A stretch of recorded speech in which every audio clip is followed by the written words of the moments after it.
আজানের যে বাক্যগুলো যিনি স্বপ্নে দেখছে এই সাহাবী আব্দুল্লাহ ইবনে যায়েদ ইবনে আব্দে রব্বিহি, এই উনি বাগানের মধ্যে কাজ করতেছিলেন, খেজুর বা আঙ্গুরের বাগানে। এই অবস্থায় ওনার কানে আওয়াজ পড়ছে সরদারে দো আলম নবীজি ইন্তেকাল করছে। এই কথাটা ওনার কানে আওয়াজ পড়ছে, শুনছে আর কি নবীজি কি হয়েছে, ইন্তেকাল। সাথে সাথে কিতাবে আছে উনি হাত তুলে আল্লাহকে বলছে, আল্লাহ এই চোখ দিয়ে যদি এরপরে আর নবীকেই না দেখি তো মাওলা তোমার কাছে ফরিয়াদ, এই চোখ দিয়ে যেন আর পৃথিবীর কিছুই না দেখি, এই কান দিয়ে যদি তোমার বন্ধুর কথা না শুনি।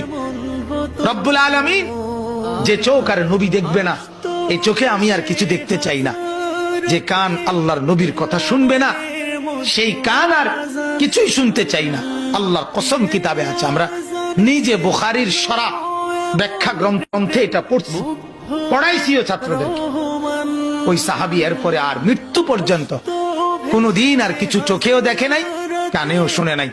উনি আপনার অন্ধ হয়ে গেছে এবং উনি আপনার বয়রা বধির হয়ে গেছে, আর দেখে